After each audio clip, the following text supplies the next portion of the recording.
All right, you guys, we're going to get into some tokens. I think you'll either love it or hate it. My name is Paul Barron. Welcome back into the show. All right, so today we're going to get into a variety of projects underperforming so far. There'll be a lot of tokens in here. Just full disclaimer, this is not financial advice. I'm telling you right now, don't buy any of this stuff. But these are the things that I'm looking at, we're researching, and there's reasons why. There's some narrative behind it. There's also some fundamentals.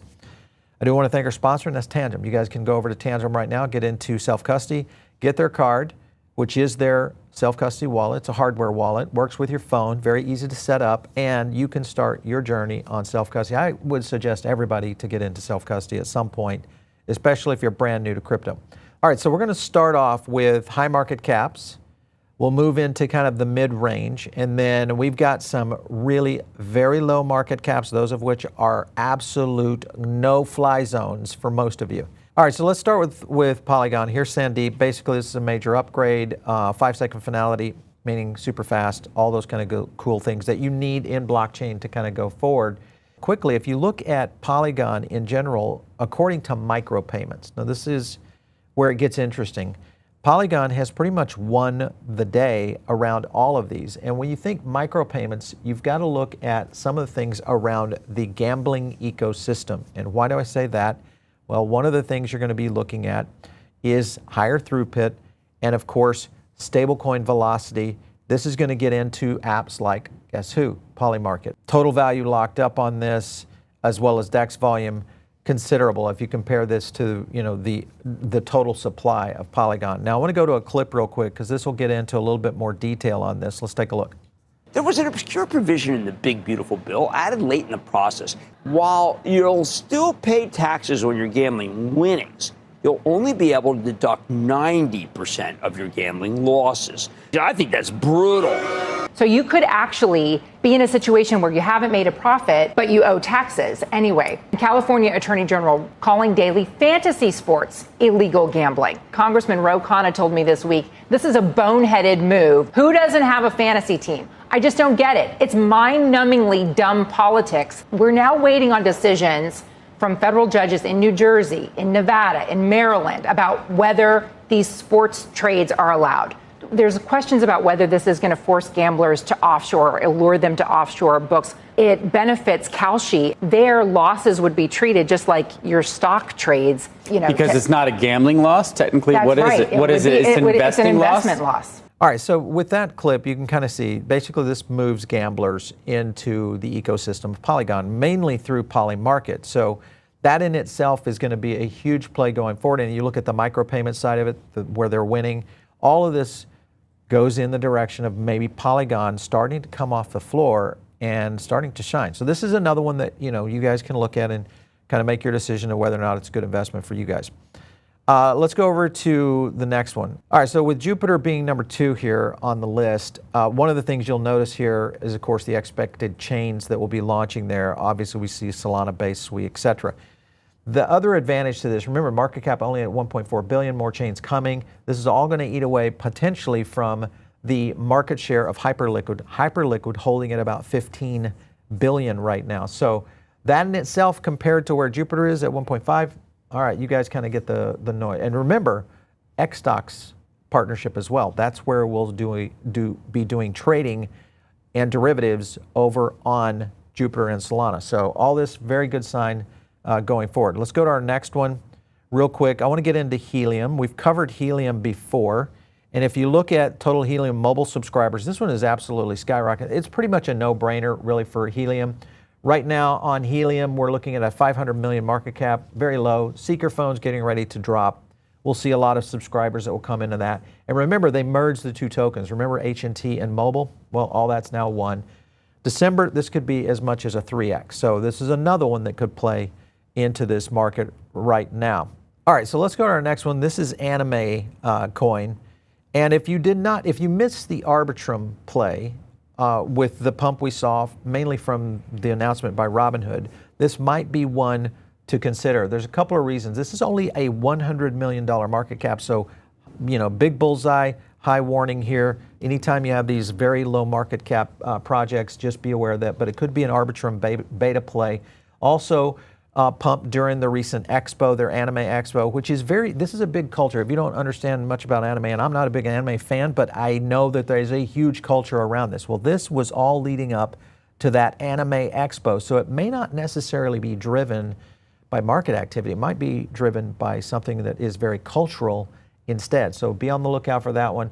And remember, Anime and Azuki, this could also be a play on Pengu pumping.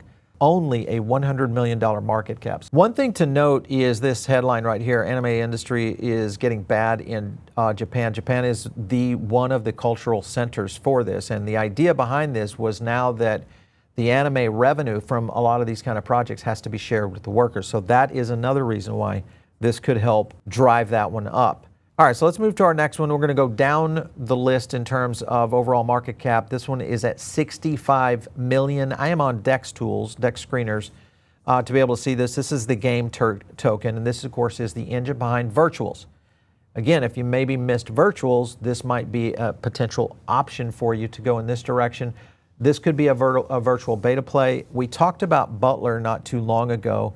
Butler is kind of the next generation of something that will work in these AI agents that is going to act as, think of it as your Siri, your Alexa, where you're going to go out and tell it what to do.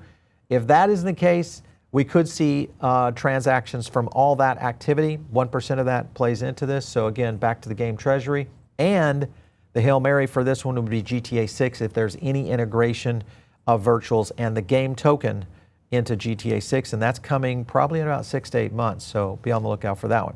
All right, let's jump to another outlier here. This is another very, very low market cap. Full disclosure, not investment advice. Do not invest in any of these things, but these are the kind of crazy things that we're researching out there. This one is on the SWE network, and this is called Bluefin. Now, Bluefin is interesting because it does two things.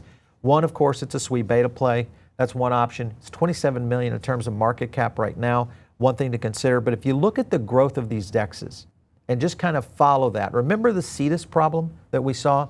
That could be and now is being replaced by Bluefin. And if that ends up anywhere near what Cetus was able to do in a run, this is one that could be actually a gem going forward. Remember, a third of revenue right now of Jupiter annualized. Earnings annualized right around 9 million right there. And if you compare this over to Jupiter, same kind of scenario right there, 32 million. Now you compare to the market cap of those two. Remember, Jupiter at around 1.4 billion. This one's setting in right now at what, 27 million? So you guys do the math on that one. Let's take a look at Star Atlas. This is another low market cap one setting at around 19 million. Again, these are very, very degen plays, guys. And this is the kind of stuff that you can play with, very small percentage of your portfolio.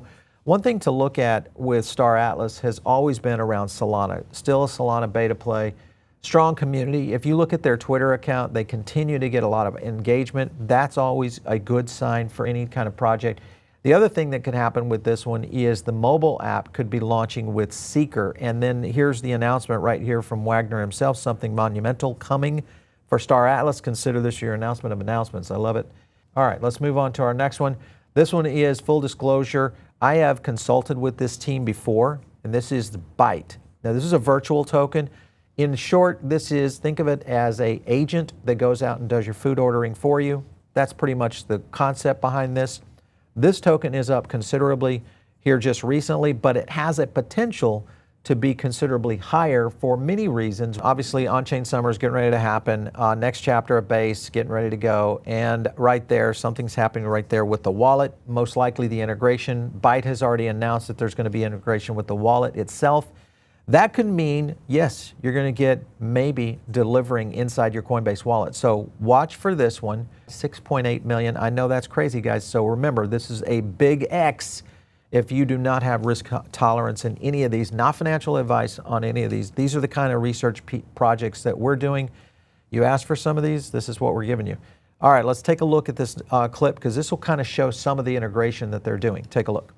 So this is a screenshot of an upcoming version of the Coinbase Wallet app where you can interact directly with agents via messaging bots. And this example here, you can just say, show me the menu for McDonald's, find an item with protein, and then check out.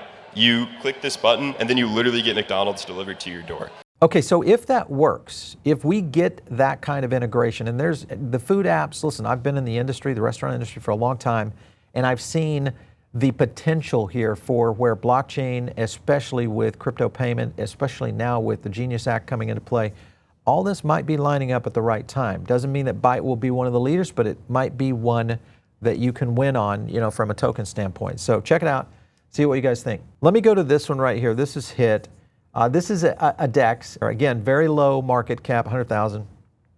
This one is extremely, extremely risky, but it could be a play here. Stealth launch, couple of things you look at is they've got revenue that's being shared back to the token holders, 2% on all these trades.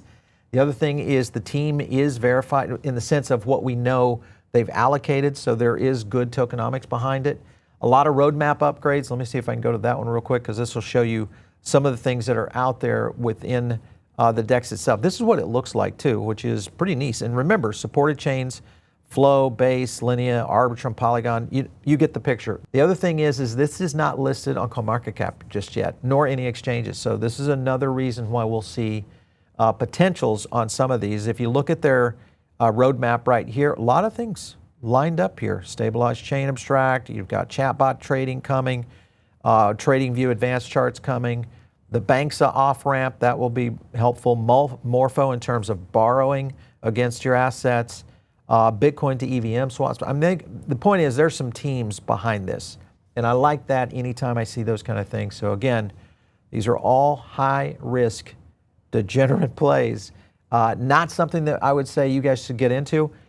But what I will tell you is we have a lot more of these. And if you want them, we're going to just drop them into our Diamond Circle. So if you're not in our Diamond Circle, get in on that right now. We always leave a link down there. I'm going to do a special release of all of our research into the Diamond Circle. You guys take a look at it, play with it, go do your own research, find out what works for you. Maybe there are some hidden gems in here for you. Follow me on X, @Paul Barron. We'll catch you next time right here on The Paul Barron Show.